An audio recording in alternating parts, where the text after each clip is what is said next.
अस्सलामु अलैकुम वरहमतुल्लाहि वबरकातुहू। 10th क्लास के तलबा व तालिबात के लिए मैं जो मॉडल पेपर आपके सामने पेश कर रहा हूँ, आज इसका 14वां क्वेश्चन है। वो आता है दरखास्त या खत पर। वहाँ पर दो खतूत आते हैं, दो, और इनमें से आपको एक करना है। लेकिन इससे पहले मैंने मुनासिब समझा कि पहले आपको खत के अक़साम पता होने चाहिए, ताकि आपको खत लिखना बहुत आसान हो जाएगा। और फिर मैं कुछ दरखास्त यहाँ पर आपको लिखकर इन्हें बताऊंगा कि मुझे उम्मीद है कि फिर उनमें से ज़रूरी कोई ना कोई ज़रूर आ सकता है। तो बहरहाल पहले आप यहाँ पर खत की अक़साम देखिए कि खत जो है उसके अक़साम है तीन। एक तो है निजी खत, कारोबारी खत और दफ्तरी खत, जिसको हम बोलते हैं पर्सनल लेटर, या इसी तरीके से बिजनेस लेटर और ऑफिशियल लेटर। यह दफ्तरी खत भी या सरकारी खत भी इसको बोलते हैं, सरकारी खत। निजी खत जो होता है, यह खतूत हम अजीज और अकारिब, रिश्तेदारों और दोस्तों वगैरह को तहरीर करते हैं। यानी निजी खत जो होता है, ये हम दोस्तों को या रिश्तेदारों को, इन्हीं को हम ये लिखते हैं। कारोबारी खत, यह खत कारोबार या लेन देन के सिलसिले में किसी कंपनी या इदारे को लिखे जाते हैं। इन्हें कारोबारी लोग जो एक दूसरे से कोई चीज़ लेते हैं या खरीदते हैं या बेचते हैं, इसमें यही कारोबारी मामला, या आपको कोई चीज़ मंगानी हो, मिसाल आपको बुक सेलर के पास, यानी बुक सेलर से कोई किताब मंगवानी हो कि आप मुझे इस एड्रेस पर भेजिए, तो ये हो गया कारोबारी खत, जिसमें लेन देन का मामला होता है। इसके बाद है सरकारी या दफ्तरी खत, जिसको बोलते हैं सरकारी खत। इसमें दफ्तरी भी ऑलरेडी आता है। यह खुद सरकारी अफसरान को बतौर दरखास्त लिखे जाते हैं। सरकारी खत जो होते हैं, ये हम आमतौर पर जो सरकारी दफ्तरों में होते हैं, उन्हीं को हम लिखते हैं, दरखास्त करते हैं कि मेरी ये गुजारिश है, बहरहाल ये पूरी कीजिए, या यहाँ पर ये मसला है, इसको हल कीजिए। जो सरकारी अफसरान को लिखे जाते हैं, उसको हम सरकारी खत कहते हैं। तो ये तो हो गई खत के अक़साम। अब चूंकि आपको बताऊंगा कि खत के कितने हिस्से हैं, क्योंकि जब हम खास तौर पर निजी खत की बात करते हैं, यानी जो आप अपने रिश्तेदारों और दोस्तों को लिखते हैं, उसके 4 हिस्से हैं। पहला है पेशानी। इसमें आता है क्या, तारीख व पता। इसके बाद आता है दूसरा आदाब व अलकाब, और तीसरा आता है नफ्स मजमून, बॉडी जिसको बोलते हैं, और चौथा है इख्तिताम या खात्मा। ये 4 हिस्से हैं। जो भी आप निजी खत लिख सकते हैं, निजी खत लिखते हैं, उसको पेशानी, आदाब, अलकाब, इन्हें आदाब व अलकाब, नफ्स मजमून, इख्तिताम या खात्मा जिसको हम बोलते हैं। अब यहाँ पर मैं आपको बताऊंगा कि जब भी आप कोई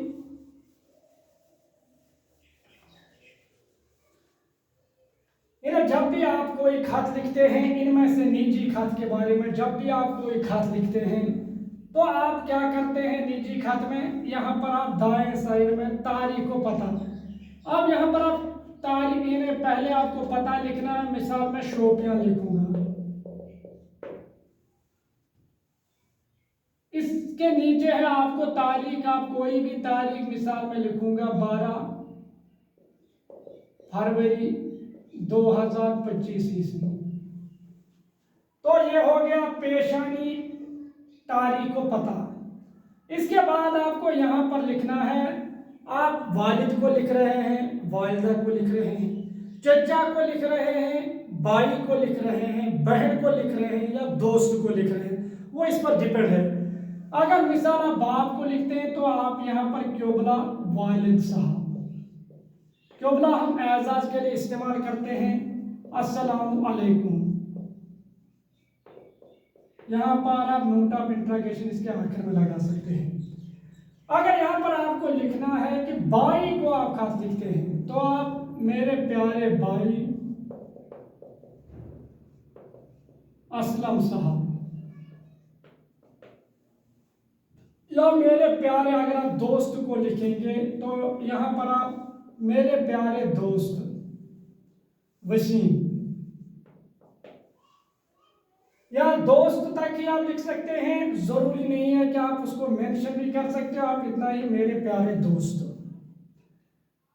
तो यहाँ पर हो गया ये तारीख को पता, ये हो गया आदाब व अलकाब। इसके बाद है नफ्स मजमून। आप यहाँ से शुरू करोगे कि आपको इसको क्या लिखना है, तो यहाँ पर आप लिख सकते हैं। और फिर खात्मा जो है वो यहाँ पर आप लिख सकते हैं, मिसाल आपका दोस्त, या बाप को लिख रहे हैं तो आपका बेटा। फिर यहाँ पर आपको नाम लिखना है अपना, आपका नाम क्या है ये आपको लिखना है। और ये भी आप फिर दाएं साइड में, आप यहाँ से दाएं साइड के नीचे यहाँ पर अगर आप लिख सकते हो दाएं साइड में, तो आप यहाँ पर तारीख भी लिख सकते हो। वैसे तारीख तो ऑलरेडी आ गई इसमें, तो यहाँ पर आप आपका दोस्त, आपका क्या, या आपका बेटा, फिर नाम लिखना है। तो ये हो गया जब आपको जब आप किसी दोस्त या रिश्तेदार को खत लिखते हैं। तो इसके बाद है आपको, चाहे वो पहले कारोबारी खत, मैं तो ये यहाँ ही रहने दूंगा। अगर आपको चंद जरूरी किताबें मंगवाने के लिए, चंद जरूरी किताबें मंगवाने के लिए बुक सेलर के नाम का, तो यहां पर आप लिख सकते हो। जब आप यहां पर मिसाल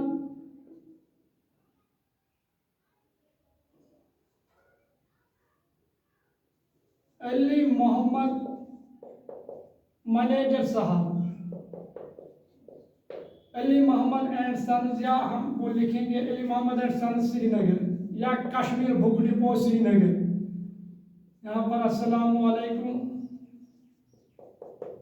यहाँ पर आप लिख सकते हैं कि मुझे चंद किताबों की, मुझे चंद किताबों की ज़रूरत है। किताबें अच्छी हालत में होनी चाहिए। आप VPP के ज़रिए से दर्ज झेल किताबें भेजिए। फिर आप इनके नाम लिख सकते हैं और नीचे फिर आप अपना एड्रेस भी दे सकते हैं। और फिर किताबें मिलते ही मैं पूरी रकम आपको अदा करूँगा। तो ये हो गया कारोबारी खत। इसी तरीके से अगर आप यहाँ पर आपको, आप जो ऑफिशियल लेटर्स हैं उसमें आपको खास तौर पर ख्याल रखना है, जो भी दफ्तरी खत या सरकारी खत जो भी आप लिखते हैं, तो इसमें आपको एक चीज जो कि इसमें दरखास्त होती है। यहाँ पर अगर आप किसी स्कूल को लिख सकते हैं, पहले इन्हें अगर आप स्कूल को लिख सकते हैं तो बखदमत, इसमें दो तरीके हैं, बखदमत जनाब प्रिंसिपल, फिर आप यहाँ पर नाम लिख सकते हैं उस स्कूल का। और फिर यहाँ पर आपको लिखना है उन्वान भी। उन्वान आपको किस लिए, मिसाल फीस माफ करने के लिए,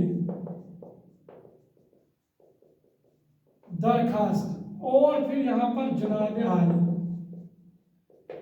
यह तरीका भी ठीक है और ये तरीका भी ठीक है। वो ज़्यादा ठीक रहेगा अगर आप वो तरीका इख्तियार करते हैं जिस तरह हम इंग्लिश में लिखते हैं, टू द प्रिंसिपल, बाखिदमत जनाब प्रिंसिपल। यहाँ पर आप स्कूल का फिर नाम लिख सकते हो और यहाँ पर फिर उन्वान, मिसाल एक्सकर्शन जाने की दरखास्त, और फिर यहाँ पर आप जनाब आली। फिर आपको यहाँ पर गुजारिश का, इसमें गुजारिश आपको करनी है। गुजारिश की मत यह है कि आज मौसम बहुत ही सुहाना है, सारे मकामी और गैर मकामी जो सारे स्कूल एक्सकर्शन जा चुके हैं। अब हमने इम्तिहान भी दिया है, लिहाजा हमें भी एक्सकर्शन ले जाइए। तो इस तरीके से आप गुजारिश कर सकते हैं। और फिर आखिर में आप नियाजमंद, यहाँ पर अगर एक के लिए तो नियाजमंद, तो या अगर बहुत से तो नियाजमंदान स्कूल तलबा तालिबात स्कूल हजार, ये आप लिख सकते हो। अब यहाँ पर मैं आपको चंद जो दरखास्त हैं और चंद जो खतूत हैं वो आपको मैं दूंगा, यानी यहाँ पर लिख कर दूंगा। मुझे उम्मीद है कि इनमें से अगर आप इनको फिर अच्छी तरीके से प्रिपेयर कर सकते हो तो ज़रूरी बात है कि आपको इनमें से कोई ना कोई तो फिर ज़रूर आएगा। पहला है आपको करना है फीस माफ करने की दरखास्त। इन्हें प्रिंसिपल के नाम, प्रिंसिपल साहब के नाम फीस माफ करने की दरखास्त, या इसी तरह प्रिंसिपल के नाम डिस्चार्ज सर्टिफिकेट की दरखास्त,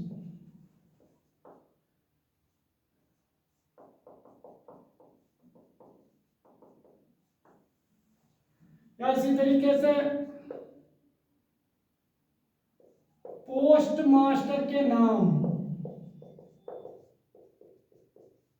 डाकिया की शिकायत के लिए दरखास्त। चंद जरूरी किताबें मंगवाने के लिए बुक सेलर के नाम खत। इसी तरीके से इम्तिहान में कामयाबी हासिल करने पर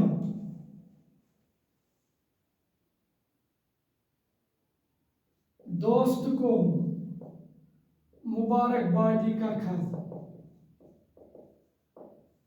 इसी तरीके से भाई या बहन की शादी पर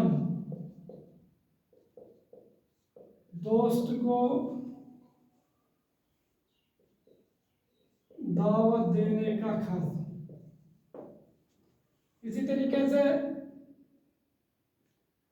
आपका भाई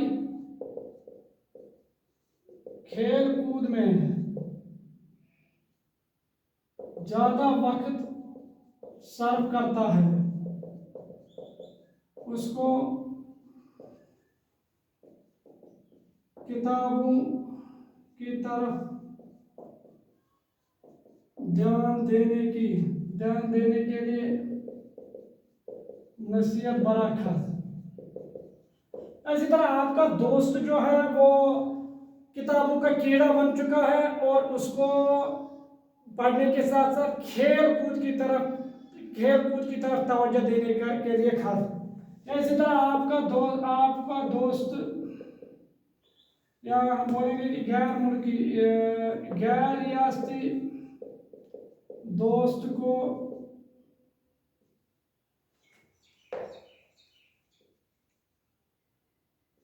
गरमाई तातीलात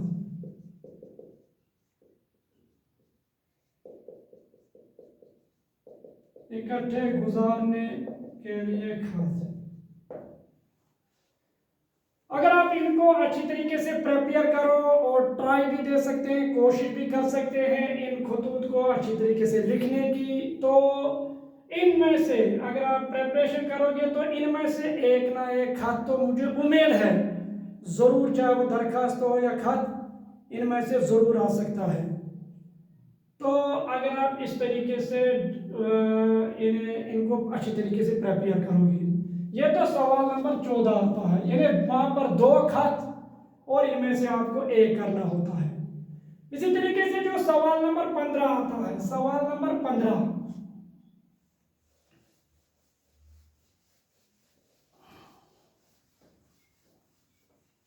सवाल नंबर यहाँ पर जो है 15, सवाल नंबर 15 जो आता है, किसी एक उन्वान पर मजमून तहरीर कीजिए। वहां पर आपको 4 मजमून दिए गए होते हैं, आपको सिर्फ इसमें से एक करना है। यहाँ पर मैं चंद मज़ामीन बताऊंगा, अगर आप उनको अच्छी तरीके से प्रिपेयर करोगे तो इनमें से जरूर एक में एक तो जरूर आएगा। 1-2 पहला है कि साइनस के फायदे या साइनस की बरकतें, यह आपको जरूर याद करना है। दूसरा है मेरी जिंदगी का मकसद। इसी तरीके से तीसरा है खेलों की अहमियत। चौथा है जंगलात के फायदे। 5वां है माहौलियाती आलूदगी। इसी तरीके से अगर आप वक्त की पाबंदी,